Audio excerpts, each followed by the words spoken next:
Hey, today's topic comes from a conversation that I had with a parent recently, and it's actually an issue that comes up a lot in middle school, and that's cheating.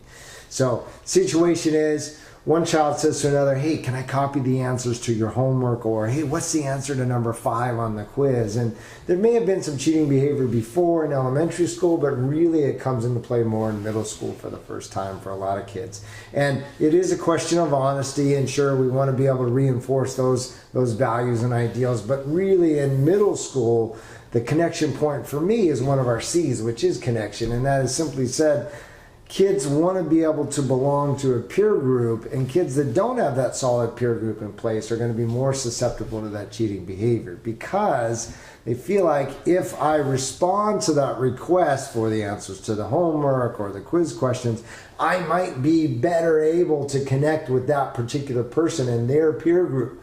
They might like me, they might accept me if I just do this for them. So, luckily, in this particular case, when I was talking with the parent, there's already a solid peer group in place for her daughter, and she simply turned around and said, no, which was met with a, what do you mean no? And so she was able to avoid that because she felt not only confident enough in her group, but also just confident enough in herself that she really didn't need to engage in that type of behavior. So, but not all kids are at that point. So as a parent, my encouragement to you, step into your role as a coach now, because that is the role that you're playing as kids become older in the middle school and teenage years. And bring that question to the table the next time you sit down with your family. And the question is simply this: how do you deal with kids who ask you for the answers to the homework or who want you to give them the answers during a quiz or a test at school? How do you?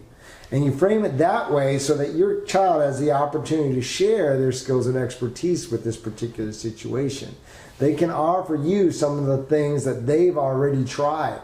That starts a conversation where then you can add some of the ideas that you want to be able to share with them.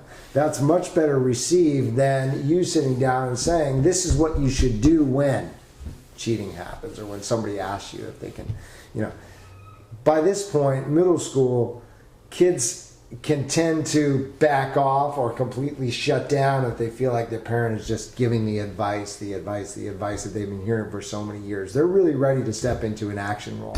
So proactively, I love this, proactively, the main step here is sit down and have a conversation. I say I love that a lot because proactively you're taking action before there's actually a problem in place. And then you equip your child with the skills and abilities to be able to meet the challenge, the problem, and then resolve it before something actually occurs. Okay? Reactively, because, hey, maybe there's something and it needs a response right now. If your child feels uncomfortable because of the student or students that they're sitting next to in that particular class, coach them to go and have a conversation with the teacher. And the conversation is simply, hey, I don't feel comfortable where I'm sitting right now. I feel like the people that are next to me, they've asked me a couple times for answers. Can I have a different seat in the classroom? Let your child initiate this. The first initiate of the conversation with the teacher has to come from the child. This is a problem that they can help to resolve and step up and take responsibility for. As a parent, if there isn't any resolution through that first conversation, then it may be time for you to step up and write an email or call, leave a voicemail. Has to come to some resolution. Okay, that kind of behavior cannot go on.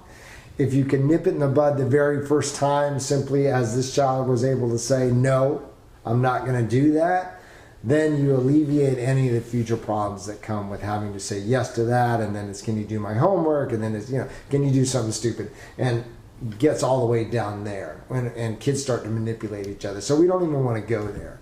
So bottom line, folks, proactively, you want to have the conversation at home with the family, with the child, bring it to the table as a how question. Reactively, let your child initiate that conversation with the teacher and see if we can't bring that to resolution at the school site.